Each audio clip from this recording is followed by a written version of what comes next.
Welcome to I'm Fine But, the brand new podcast for you, motherhood and business. I am so excited to be here on this very first episode. Now, if you are a mum, if you're in a business, if you're just thinking about starting a business, then this is going to be the podcast for you.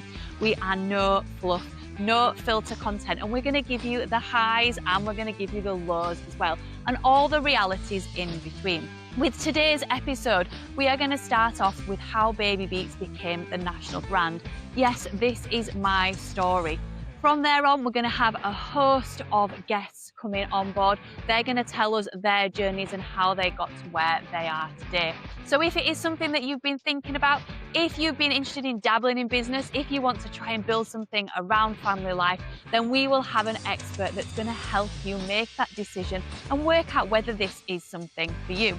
We've also got a great host of stories coming your way as well. Now, my name is Rose Gibson. I am the founder and director of BabyBeats. We are now a national brand that's franchised right across the country. I'm also the Amazon best-selling author of I'm Fine, the truth about becoming a mum that nobody warned you about, because ultimately nobody can prepare you for motherhood. Now, my story starts back in 2010. I'd finished university and I'd been over to Europe to do some work. Like you all want to do. We want to experience life. And I'd come back to the UK and decided that I was going to make some money. I loved fitness. I'd got my qualifications. So I started teaching fitness classes freelance. Now, I don't know if you've ever looked at the pay in freelance fitness teaching, but it's not great. It wasn't great 16 years ago. And I'm not sure it's any better now. I was teaching anywhere from sort of 35 to 40 hours per week. And that's teaching spinning, body pump, body attack, yoga, Pilates, a little bit of everything. And honestly, I could not do that now. My body was shot. It was a lot of work and the pay was okay. You could get by on it, but it wasn't the best out there, especially for the demands that you were putting on your body physically and mentally as well. Now, towards the middle of 2010, I found out we were expecting our first child. Now, doesn't that throw the spanner in the works when you find out unexpectedly that you are having your first child? So I knew that something needed to change. I knew that we couldn't carry on the wage that we were living. Now, when I actually had my first daughter, the maternity pay was £42. £42 a month, because I hadn't been self-employed that long. And I knew that we needed to build something. We needed to build something of our own so that we could actually bring some really decent income in. Now, I do talk about this story and the journey of BabyBeats and how it kind of accidentally happened. I want to say organically, but it accidentally happened and it grew to the scale that it was today because of this first interaction that I had. Now, I took my beautiful baby daughter, once I had her, to what I thought was a baby yoga class. Well, it was labelled as baby yoga class. In my naivety, I thought that I was heading to a yoga class. So off I went in my full gear, my full yoga kit. I was so excited to go to this class. And I went up to the instructor and said, "Oh, I'm so excited. What type of yoga do you teach?" I teach. And I went into this full spiel about all the different types of yoga that I taught and how much I loved it and how much I was looking forward to getting back into it. Now, this poor lady looked like a deer in headlights because she said, "Oh, I teach baby yoga." And being naive, not doing my research, I didn't realize this was a completely different type of yoga. Well, yoga as baby yoga goes. And we did a bit of singing, we did a little bit of moving for baby, but it wasn't what I thought it was. And I was so disappointed. I was one of the youngest one there and I did not know anybody at all. And there was quite a few different little cliques within that class and I felt very isolated. I was quite a young mum compared to a lot of them. I was very early 20s. And I didn't really make any friends within that class. I tried a few different things, but again, I just felt like I didn't really fit in anywhere, in any sort of niche, in any of these classes that were going on. And I knew there must be something out there for me, as well as for my daughter as well. Now, this idea just ticked away in the back of my head. I then had my son, and this is when I decided, right, there must be something out there that is for both mum and baby, because I tried some fitness classes and I hated the fact I had to put him in the center of the room and I got to work out. And that brought the mum guilt gremlin out. I talk a lot in my book about mum guilt gremlins. The gremlin that was telling me this is Not fair. He's just sat in the middle of the room for an hour and you're getting to do something for you. Completely irrational. Not even a thought that should be going through my head, but did. And this mum guilt built away. And I thought, this isn't right. There needed to be something where there was interaction, where there was touch, where there was movement together, where you could really enjoy moving with your child and that you could bond with them at the same time. So that is where the idea of BabyBeats came from. And the idea evolved and it evolved. Classes then were getting busier and busier. And I knew this concept had some legs to it.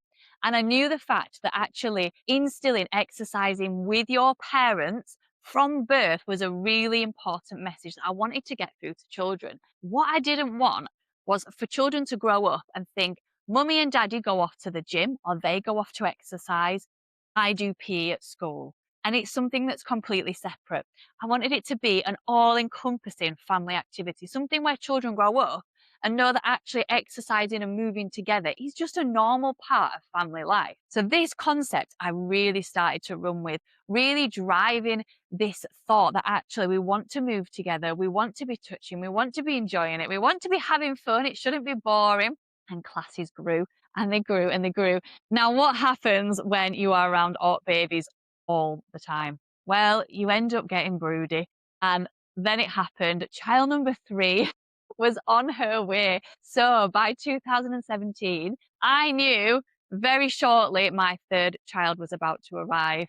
And I had to put some planning in place because I'd grew this incredible business. I was making really good revenue. I was making upwards of £200 per 45-minute class. And I had people traveling really far to come and do them because they'd heard about how great they were, how much fun they were, and how unique they were. So I thought, right, how are we going to do this? And there was a really great instructor at the gym that I worked at. And it was actually my husband that said, why don't you teach it while she's off?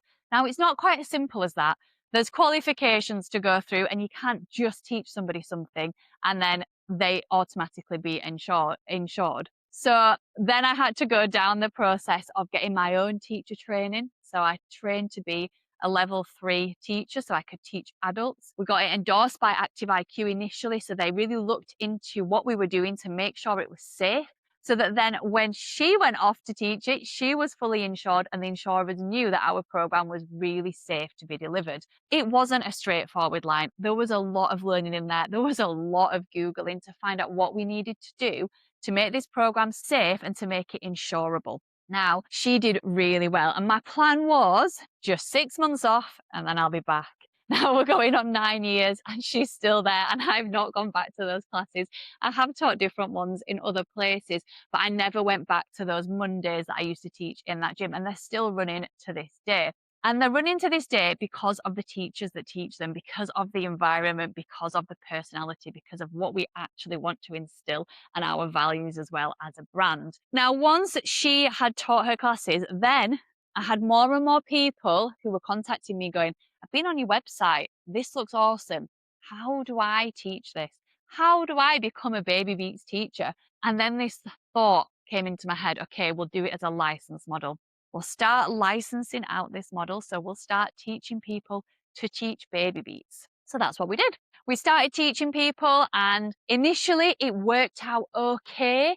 But the problem that we came into after a few months is that the more teachers that we were teaching, the more that we were losing the brand voice and we were losing the concept. We had no control once they finished their training course with us of what they were doing. So think a similar training to Zumba. You go do your training course, off you go. Zumba have got no idea what you're doing. You could be making your own stuff up. They want you to use theirs, but they've got no idea. So you've got this varying degree of really great teachers, yoga teachers, and then diabolical teachers. And we didn't want that. We wanted our brand to have the highest possible standard. We wanted our teachers out there delivering what was best. And so we knew that something had to change. So fast forward to 2021, we decided to go down the franchising route. It wasn't a great year having COVID to try and get yourself out there. However, we knew that the business model worked. We knew that our programs were delivering. We knew that revenue could be built from using this concept. So we went down the franchising route. From there on, we have expanded outwards. So we've trained teachers all across the UK. And not only do we have one program, we then decided to start practicing and exploring with toddlers, because we had those mums that had started with us years and years before that went, give me something for me. What is there? What's out there for us now? Our children are too big for BabyBeats. Give us something else. So we created Mindful Movers. We saw that gap and we created it. We already had a lovely audience ready to buy from us who wanted to come back. They trusted our products and they knew our brand. So we developed our Mindful Movers program. Now, accidentally, I got chatting to a teacher about this. So we've just had COVID. They're trying to get the children back into the classroom. Now, a lot of these children that were starting year one, a little bit younger, had not even really had an experience of school. And they were then coming straight into this school life after being at home longer than they really was anticipated. So we decided to trial Mindful Movers in schools, and teachers and children loved it. It was this really amazing transition for them to actually come back into the classroom and to understand how they were feeling, understand how their bodies were moving, and just to do something really fun.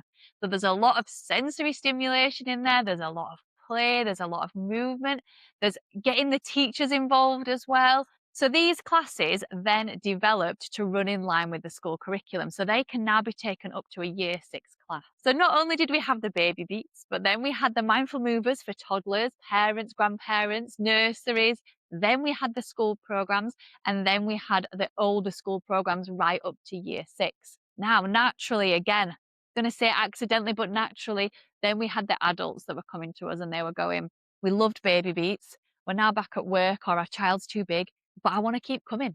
I love the exercises. I love what you're doing. How can I still be part of your world? Again, we'd built that lovely audience to sell to. So we decided to create a program called Functional Foundations.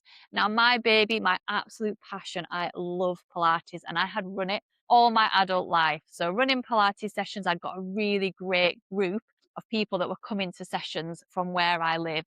So I started trialing different things. I started moving slightly away from the original Pilates concept and trialing more of the things that we do in BabyBeats, more of the things that are functional movements. So we're going to help people in everyday life. We're going to help them move better, help them feel better. We're going to help with injury recovery. But the key was I wanted people to understand their own bodies. So if I'm telling them to do one movement, this is where they should be feeling it. And if they're not feeling it, let's look at their technique. Let's look at their positioning. Let's look at the balance in their body. Let's look at the movement. Let's look at the muscles. This concept, again, just flew, because actually this is what so many people need. They need control movements. They need movements that work for them. And they need an exercise program that's got adaptations and progressions. So anybody can come, regardless of whether you've had a baby recently, whether you are an 80-year-old man. Anybody can come to the classes. Now, these classes fly off the shelves. They've done so well, and I still run 4 of them today.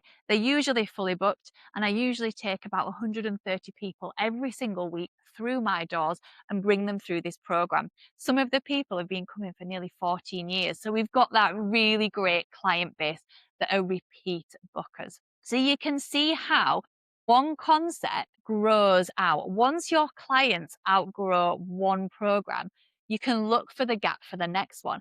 And it naturally expanded that way.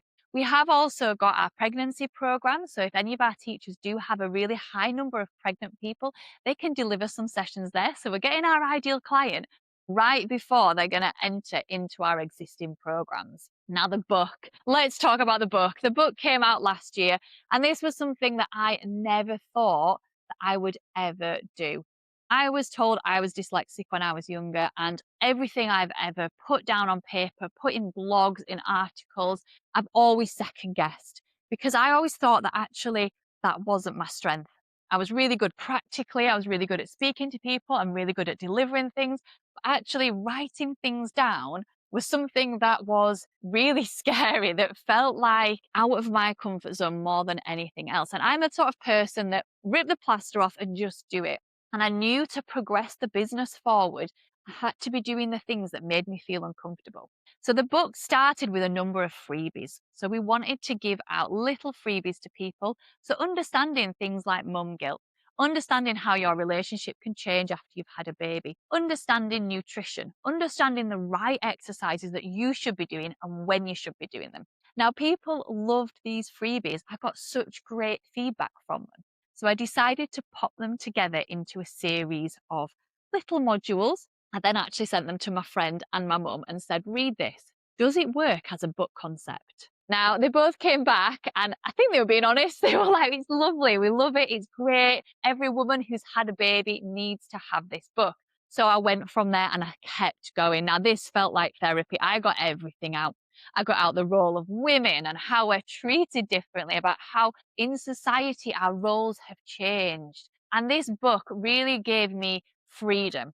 Freedom that I didn't think I had. It gave me the confidence to really speak about what was inside that I didn't always feel comfortable sharing, because you get to a point where you have opinions, and sometimes putting those opinions out there, you don't always want the backlash from that. So I decided that actually getting it down on paper gave me the confidence to know actually my opinions matter and my thoughts matter. And the response that we've had from the book has been amazing. Well, we got Amazon bestseller. That was amazing. I didn't even think that we'd reach anywhere near that. So it's done so well, and it's brought women so much comfort knowing that actually there are other women that think the same as they do. And the quote that I get all the time is, I feel like this book was wrote directly for me. And that is what I wanted. I want it as a best friend in a book. And doing things that push you, that make you feel uncomfortable, are the things that actually drive you further forward. That is the biggest thing that I've learned in business, that we can keep doing the things that we've always done, but we'll keep getting what we've always got. So in order to push yourself forward, you do have to take yourself out of your comfort zone. And I think looking back, if I was to look back at myself in 2010, and if I knew where I was today, I wouldn't believe that. I wouldn't believe that this little idea that I had has actually become a national brand. And sometimes it's not looking at the end point. The end point is not always important. It's the journey of how you get there. And I do say that it accidentally happened, not because we kind of fumbled through it, because it naturally evolved. We saw a gap and we filled it. And that's the way that it's built successfully. Rather than starting with the end concept, we started small and we built up from there. Now, I've got 3 children. I've got 2 cats, which are usually around me, and a dog as well. And I've not had to put my children into childcare. Yes, I work, and I work so hard. I work whenever I possibly can. And building a business that works with your family life doesn't necessarily mean that you don't work a lot. Sometimes it actually means that you work more. Sometimes it means I'll get up at 5, 6 a.m. I'll be on my laptop and then I'll do some work before taking the children to school. I'll come back, I'll work all day. Yeah, it gives me that flexibility. I can take the dog out in the middle of the day and have some fresh air and have a walk. I love that. That is my absolute favorite thing to do to get a clear head. Then I'll come back and work. I'll be sorting the children out later on. Doesn't mean that then I won't be working again in the evening, running, training, investing in my own knowledge as well, constantly doing different courses to find out how to work in different areas, how to build the business and how to scale. So building a business doesn't always mean you take the easy way. It doesn't mean that you hardly work. In a lot of instances, it probably means that you work harder. And a lot of the time I say, choose your hard. What would you rather do? Look at where you're working now. Look at your career. Look at what you're doing. I'm sure there's parts of it that are hard. But if the parts of it are hard and you love it and you've got passion for it, it makes it worthwhile. But if you're finding that it's hard and you're not getting that back, you're not enjoying it, then actually moving that hard over to building something for yourself can be the most sustainable model. So actually, if you are passionate about something, if you've got drive about it, if you want to build it, then that hard actually gives you back more than working for somebody else. Now, it is complete and utter personal choice.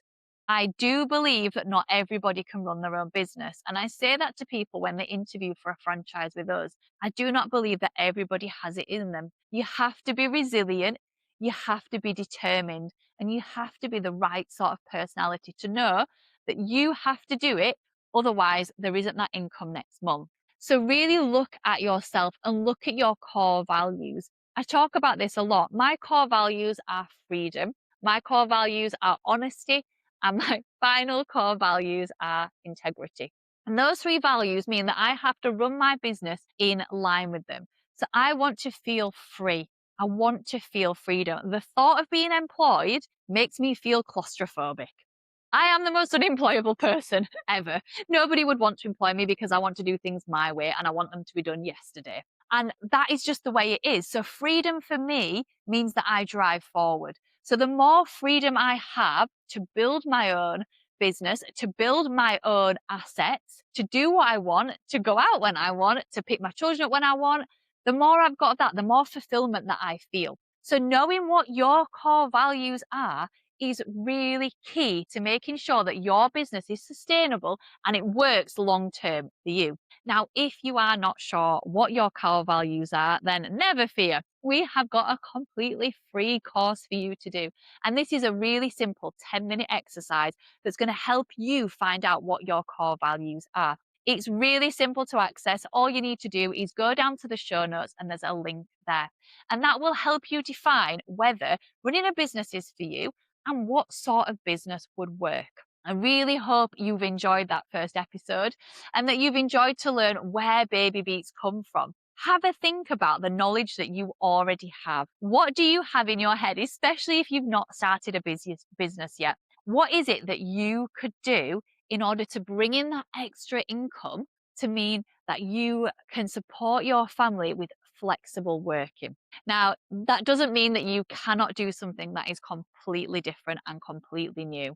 There's opportunities everywhere. So take a look around. Take a look at all the different things that you could possibly do. Now, next week, we have got a really exciting guest that's coming on.